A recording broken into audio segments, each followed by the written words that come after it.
예, 오늘 우리가 이 세상 살아가는 믿음의 백성들의 삶의 목적이 있다면 하나님을 영화롭게 하는 거죠, 그죠? 또한 그 안에서 기뻐하며 또 기쁨으로 교제하는 것, 우리 믿음의 백성들이 살아가야 할 삶의 좌표입니다. 하나님과 또 이웃의 긴밀한 어떤 교제를 얘기하는 거겠죠. 하나님과의 교제 속에서는 하나님의 영광이 도드라지게 나타나야 되고, 또 이웃과의 교제 가운데서는 기쁨이 그 안에 잔잔하게 흘러야 된다라고 하는 가르침인 것을 우리는 우리의 삶의 목표를 통해서 알 수가 있습니다. 때로는 우리가요, 사람들에게 칭송을 받을 때가 있습니다. 우리가 어떤 우리 하나님의 귀한 일들을 하거나 우리 하나님께로부터 받은 귀한 은사를 가지고 어떤 특별한 일들, 어떻게 보면 굉장히 은혜로운 어떤 사건들을 일으켰을 때 사람들의 시선이 주목되는 것을 볼 수가 있습니다. 그런데 사람들의 시선이 주목된다고 할지라도 항상 우리들의 삶의 목표와 삶의 좌표가 뭐라고요? 하나님을 영화롭게 하는 것. 하나님을 영화롭게 하는 것. 그걸 우리가 떠나서는 안 됩니다. 오늘 종교개혁 주일인데 사실 하나님께 다 올려드려야 할 영광을 중세시대 때 카톨릭 사제들이 다 가로채갔잖아요. 그죠? 심지어 하나님께서 정말 백성들에게 주시는 주옥과 같은 말씀조차도 카톨릭 사제들이 다 자신들이 선포하는 말씀인 것 마냥 그렇게 했잖아요. 그죠? 마치 카톨릭 사제가 은혜를 나눠준다고 생각을 하고 카톨릭 사제가 마치 그들을 복내려 준다라고 그렇게 다른 사람들, 일반 사람들이 인식하게 만들고 또 그들이 죄를 졌을 때 모든 사람들을 죄사함 줄 수 있다라고 하는 그런 희귀한 말도 안 되는 그런 일들 하나의 사상과 교리를 통해서 많은 사람들이 그 길을 따라갔다는 거예요. 그러니까 자신들이 축복을 받으려면 카톨릭 사제들의 말을 잘 따라야 된다는 거죠. 또한 자신들이 죄사함을 받으려면 하나님께로 나가는 게 아니라 카톨릭 사제들을 부지런히 찾아가서 고해성사를 많이 하면 된다라고 그렇게 생각을 하더라는 거죠. 사실 카톨릭 사제들에게는 죽은 자의 사상도 있습니다. 죽은 자의 사상. 혹시 그런 얘기 들어보신 적 있던가요? 뭐 혹시라도 이렇게 잘 믿으시고 또 교회 생활 하시고 교회 식구들하고 같이 교제도 하시고 같이 식사도 하시고 그러셔야 하나님의 나라의 백성이 될 수가 있고 천국에 갈 수가 있어요 라고 얘기를 하면은 어떻게 얘기합니까? 나는 교회를 안 다니지만 우리 자녀들이 우리 집사람이 저를 위해서 많이 기도하기 때문에 나는 구원받는데 문제가 없어요 그렇게 얘기해요. 나는 축복받는데 문제가 없어요 그렇게 얘기해요.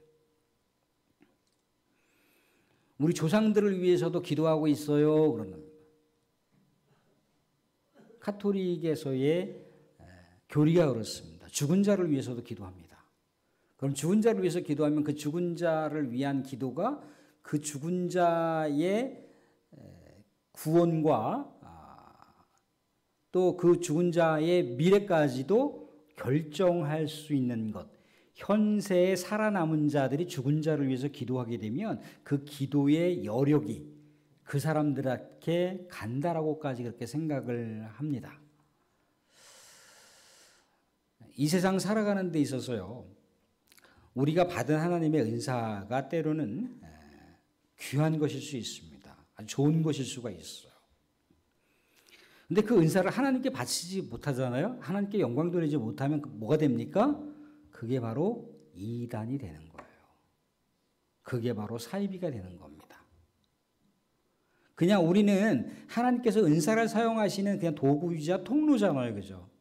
그러니까 하나님께서 나를 통해서 뭔가 하시고자 하시는 그 계획들과 하시고자 하는 그 비전들을 처리해 나가시는 거예요. 나를 통해서. 그러니까 내가 하는 게 아니란 말이죠. 나는 그냥 도구에 지나지 않는데 도구가 아니라 주체자로서 머물러 버려요. 하나님 자리를 딱 하니 자진이 차지하고 있어요. 사람들이 대단한데 추앙하지 않습니까? 그죠? 그럼 하나님께 나는 그냥 하나님께서 그냥 통로로 사용하시는 거니까 하나님께 영광 돌려야죠. 하나님을 경배하셔야죠. 그런데 내가 주목받고 내가 칭송받는 것에 딱 물론 뭐 기분이 나쁘진 않지만 그것을 잘못하면 누릴 수가 있습니다. 누리게 되면 문제가 생기는 거예요. 우리가 알다시피 베드로가 말씀을 전하고 수많은 사람들이 회개해서 우리 하나님 앞으로 돌아올 때, 또 심지어 병을 고쳐줬을 때 많은 사람들이 베드로를 우러러봤습니다. 근데 베드로가 뭐라고 얘기합니까? 나에게 이 모든 것을 돌리지 마십시오. 나는 그저 일기에 종에 지나지 않습니다. 우리 주님을 찬양하시고 주님을 높이십시오. 그랬거든요. 이방 세계에 이제 바나바와 바울이 루스드라에서 이제 복음을 전할 때도 마찬가지예요. 복음을 전하니까 많은 사람들이 생각할 때 대단한 사람들이라고 생각하는 거예요. 병 고치는 역사를 일으키니까 대단하다고 생각을 하단 말이죠. 그죠? 그래서 바나바와 이 바울이 어떻게 반응했던가요? 그들이 이렇게 주목하는 그 자리를 떠나려고 했습니다.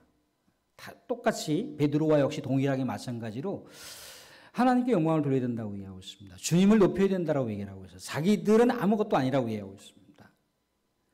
근데 지금은 너무나 이제 정보화 시대고 정보가 너무나 많이 이렇게 통용화되어 있어요. 이미 상용화되어 있습니다. 어떤 분이 얼마 전에 이렇게 그 AI를 사용하는 방법을 한번 알려주시더라고요.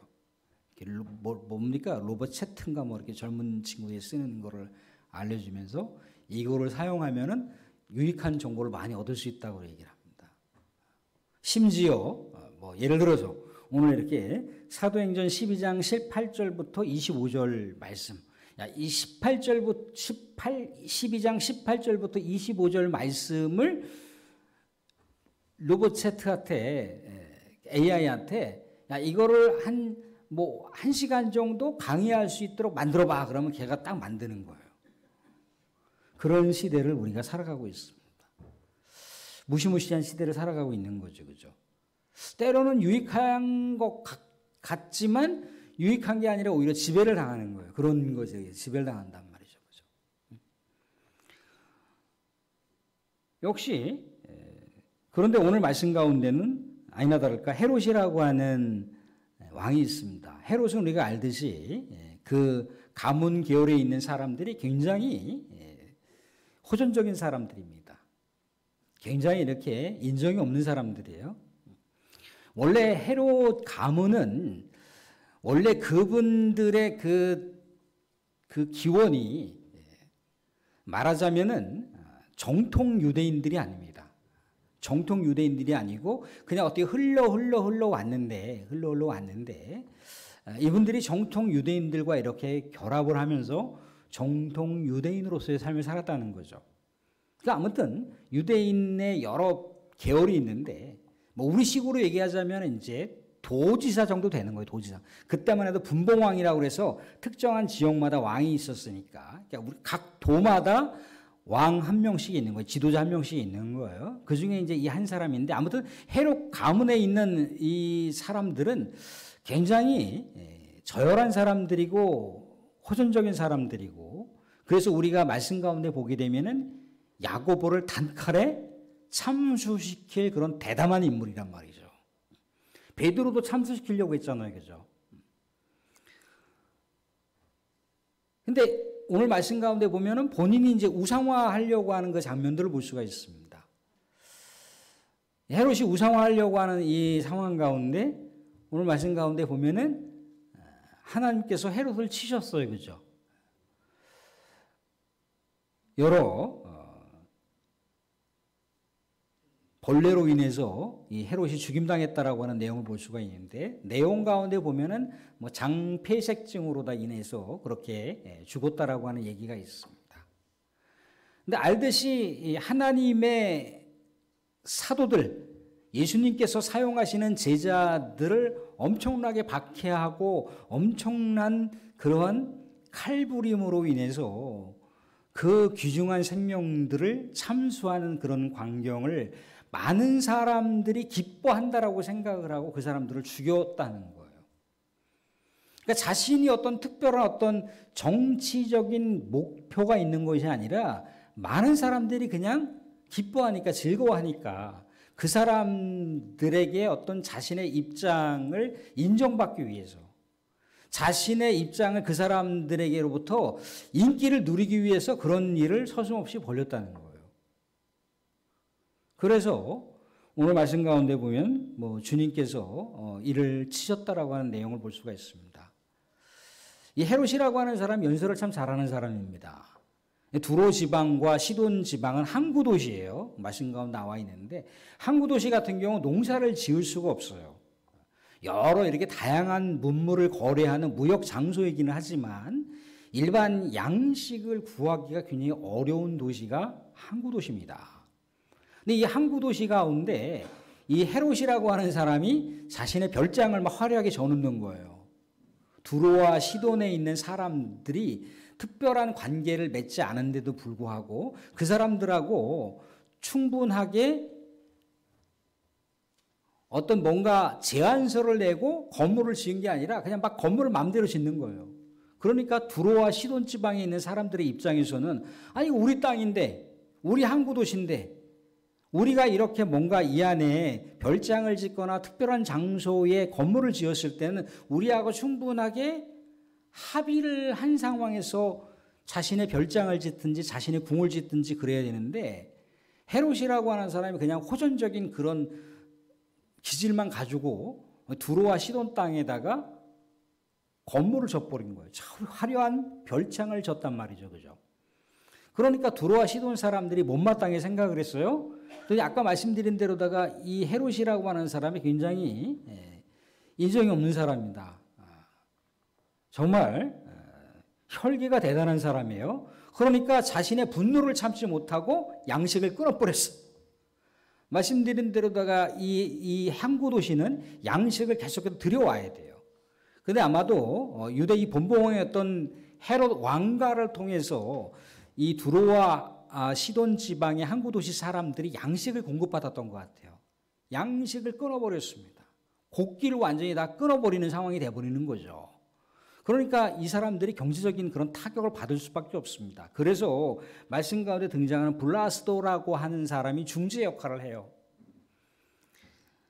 그 당시 로마 황제의 생일날, 좋은 날, 정해진 날, 괜찮은 날, 그런 날을 선정을 해서 이 두로와 시돈 지방에 있는 사람들과 이 헤롯 왕가의 화해를 도모하는 그런 일들을 벌이는데 이때 헤롯 왕이 이 두로와 시돈 사람들 앞에서 일장 연설을 합니다. 그런데 이 연설이라고 하는 것이 두로와 시돈 사람들과 자신이 다스리고 있는 유대 사람들과의 어떤 화해를 도모한다기보다도 자신의 존재 가치를 막 부각시키는 거예요. 자신의 영화로움을 막 드러내더라는 거죠. 그런데 두로와 시돈 사람들은 어떻게 해야만 합니까? 이 헤롯 왕을 무조건 추앙을 해줘야 되는 거예요. 그래야 양식을 공급받을 수가 있습니다. 싫든 좋든 간에 헤롯 왕을 칭송할 수밖에 없는 그런 입장 가운데 있더라는 거죠. 그런데 헤롯이 이렇게 뭔가 두로와 시돈 사람이라고 하는 어떻게 보면 이방인이라고 일컬어지는 그 사람들이 헤롯 왕의 일장 연설을 듣고 그들이 칭송을 하고 그들이 추앙을 하게 됐을 때 헤롯도 역시 마찬가지로 반쪽짜리 유대인이긴 하지만 여하튼 유대의 혈통을 갖고 있는 사람인 것만은 분명해요. 그렇다면 믿음의 사람이라고 볼 수가 있습니다. 믿음의 사람이라면 의당 그가 이방인들로부터 칭송받거나 이방인들로부터 주목받고 있는 이 상황을 누구에게 영광을 돌려야 되는 거냐면 하나님께 영광을 돌려야 되는 거예요. 그런데 하나님께 영광을 돌리지 않고 자신이 가로채 갑니다. 하나님의 영광을 찬탈하는 거죠. 그래서 오늘 말씀 가운데 보면 하나님께 돌려야 할 영광을 온전히 드려야 되는 거예요. 이게 믿음의 사람들의 본분입니다. 그럼 자기가 어떤 특정한 하나님으로부터 선물 받은 그런 것으로 인해서 하나님의 영광의 자리를 떡하니 차지하게 되면 나중에는 하나님으로부터 어떠한 모르든지 간에 징계 회초리를 맞을 수밖에 없다는 거예요. 헤롯이 그런 일들을 자행을 했습니다. 사실 우리가 이 세상 가운데 우리 하나님께 영광을 돌린다라고 하는 것은요, 하나님이 우리의 삶을 늘 언제나 은혜를 공급하시고 우리의 삶 가운데 하나님이 늘 언제나 높여주시기 때문에 우리가 우리 하나님 앞에 겸손하게 부복하고 겸손하게 하나님을 높이고 우리가 살아가는 삶 속에 늘 언제나 하나님의 영화로움을 생각하고 하나님께 어떻게 영광을 돌릴까를 늘 언제나 고민하고 생각하고 기도하고 그렇게 하나님을 사모하면서 살아가는 자들에게는 하나님께서 그를 높이신다라고 말씀 가운데 얘기하고 있어요. 사랑하는 자녀들이 비록 세상 가운데 명망 있는 삶을 살아가지 않는다 할지라도 아까 찬양 가운데도 뭔가 우리 부모가 많은 사람들에게 이렇게 뭔가 화려한 그런 인물로 이렇게 빛처럼 도드라진 그런 인물이 아니라 할지라도 내 아버지에 대해서 자랑을 할 수 있는 자녀, 내 엄마에 대해서 자랑할 수 있는 자녀, 그러면은 그 아버지와 그 엄마는 그 인생이 성공한 인생이라고 봐도 됩니다. 아버지, 어머니를 뭐 존경하지 않는 자녀들이 어디 있겠어요, 그죠?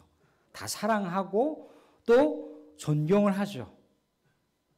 그렇지만 늘 언제나 부모에 대한 은덕, 부모가 나를 이렇게 사랑해 주셨고 나를 이렇게 양육해 주셨고 내가 이만큼 사회생활을 할 수가 있고 이만큼 내가 살아갈 수 있는 모든 삶의 기반을 우리 부모님께서 나에게 관심을 주시고 사랑을 주시고 때로는 필요한 부분에 있어 물질적인 자원을 주셔서 내가 이렇게 살아왔어라고 하면서 그 감사를 부모님께 돌릴 수 있는 사람들은요, 부모님께 돌릴 수 있는 자녀들은요, 그 부모가 더한 것을 줘도 아깝지 않아요.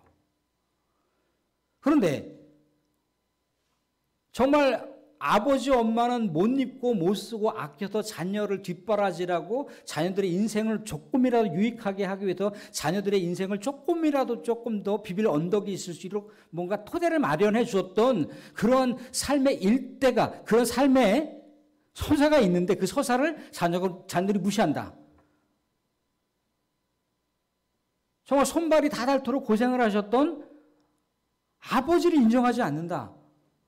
고생했던 밤새도록 근심하며 고민하며 자녀가 잘 되기를 간절히 기도했던 그 엄마의 그 열성을 자녀들이 충분하게 헤아려 주지 않는다. 그건 아버지와 어머니를 먹칠하는 거예요. 아버지가 나에게 해준 게 뭐가 있습니까? 엄마가 나에게 해준 게 뭐가 있어요? 아니 꼭 뭔가 눈에 도드라지게 보여지는 것으로 자녀들을 해주지 못했다 할지라도 이미 태어날 때부터 자랄 때까지 모든 관심을 다 쏟아 부은 것이 부모님이잖아요. 그죠? 우리도 마찬가지라는 겁니다. 우리가 이 세상 가운데 우리는 고백을 해요. 하나님의 은혜가 우리에게 임하여서, 하나님의 축복이 우리에게 임하여서. 그런데 우리가 살아가는 삶의 형편 가운데 하나님을 믿지 않는 분들이 어디 있겠으며 하나님께 영화로움을 돌리지 않는 그런 신앙인들이 어디 있겠습니까? 그런데 불현듯 우리가 때로는 하나님의 영광을 가로채가더라는 거죠. 하나님의 은혜를 가로채가더라는 거죠. 뭔가 우리의 삶이 조금이라도 좀 어려운 상황 가운데 생겨요. 힘든 상황 가운데 생겨요. 하나님 안 찾습니다. 찾을 것 같은데 또 찾다가도 말아버려요. 조금이라도 문제가 개선되거나 조금이라도 문제가 뭔가 풀려지는 상황이 생긴다 그러면 그럴수록 더 하나님을 찾아야 되고, 아, 하나님께서 지금까지 나의 삶을 이렇게까지 지켜주셨으니까 앞으로의 삶도 지켜주실 것이래야 라고 하는 고백 가운데 하나님을 찬양하고 경배하고 하나님께 영광을 돌려야 되는데 반 정도 하다가 멈춰버려요. 나머지 반은 내가 알아서 하는 거라고 생각을 한다는 거죠. 하나님의 영광을 우리가 추락시키는 거예요. 하나님의 존재를 우리가 훼손시켜 버린다 이겁니다. 우리도 역시 마찬가지로 헤롯 왕과 같은 삶의 내용들을 얼마든지 가질 수가 있다는 거예요. 자기가 어떻게 해서 주어가 하나님이 아니고 주님이 아니고 주어가 뭐예요? 내가 된단 말이에요. 내가 되는 순간 하나님은 없는 거예요.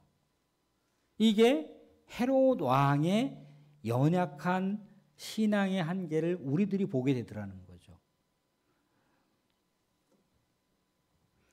그런 상황 가운데 오늘 말씀 가운데 보시면 24절 25절 말씀 한번 띄워봐 주실래요? 24절 25절 말씀. 네, 하나님의 말씀은 흥왕하여 더하더라. 바나바와 사울이 부조하는 일을 마치고 마가라 하는 요한을 데리고 예루살렘에서 돌아오니라. 부조하는 일을 마쳤다는 얘기는 뭐겠습니까?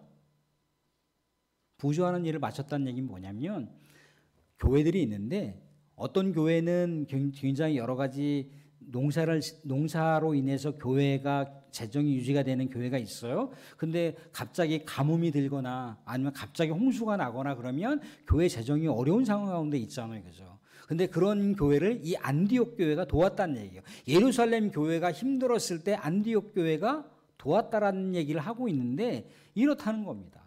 그러니까 바나바하고 바울은 늘 언제나 하나님의 영광을 생각한 거예요. 자신들이 많은 사람들에게 한 몸으로 주목받을 수 있고 한 몸으로 본인들의 그 은사와 본인들의 어떤 그 영향력으로 인해서 많은 사람들을 다스릴 만큼 많은 사람들의 마음을 훔칠 만큼 그러한 위력적인 어떤 삶의 사역들을 펼쳤지만 오롯이 어떻게 했다는 겁니까? 하나님께 영광을 돌렸다는 거예요.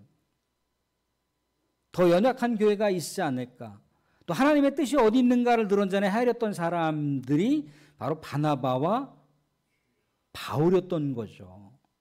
자신들에게 모든 영광을 두었던 것이 아니라 하나님께 영광을 두니까 자신들이 그냥 그렇게 재정을 모아서 가난하고 연약한 교회를 도울 수 있었던 것만으로도 하나님께 감사했다는 겁니다. 하나님께 영광을 돌렸다는 거예요.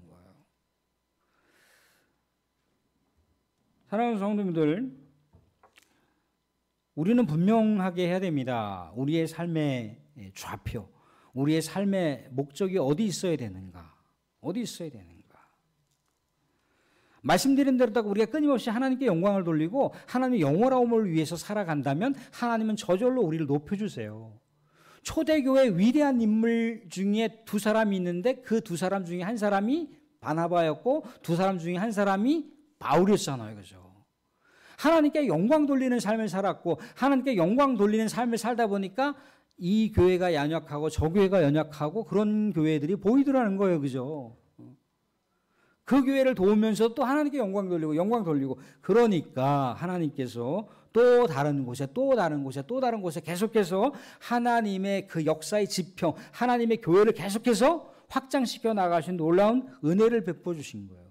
하나님의 영광을 가로채가면 자기에게 끝나지만 하나님께 그 영광을 오롯이 온전히 바치는 사람들에게는 그 사람을 통해서 또 하나님께서 새로운 역사를 만들어 가시고 새로운 역사를 만들어 가신다라고 하는 것이 오늘의 말씀의 요지입니다. 사랑하는 사람들, 우리 하나님께서 우리 사랑하는 성도님들에게 정말 눈에 보이지 않는 것들도 많이 주셨습니다. 눈에 보이는 것들도 많이 주셨어요. 그것들을 또 때로는 우리가 계획하시면서 사용하실 때 언제든지 하나님을 높이시고 하나님의 것을 하나님의 방법으로 사용하기를 원합니다라고 하나님을 높여드리는 삶을 살게 됐을 때 우리 하나님께서는 세상 한복판 속에서 우리 사랑하는 성도님들을 귀하게 사용하여 주시고 우리 성도님들을 통해서 아버지 하나님의 나라를 더 그 지평을 확대하신다라고 하는 것이 오늘 말씀인데 우리 광기교회 성도들이 교회 안에서 늘 끊임없이 하나님을 높여드리고 그 영화로움을 올려드리지만 우리 삶의 현장에서도 하나님을 끊임없이 높여드리고 하나님께 영광을 돌리는 삶을 사실 수 있길 바랍니다. 그럴 때 우리 하나님께서는 우리 사랑하는 성도님들, 우리 장로님들, 우리 안수집사님들, 우리 권사님들, 우리 은퇴 장로님들, 권사님들 모두 한 분도 빠짐없이 하나님께서 존귀하게 높여주실 것을 믿으시기 바랍니다.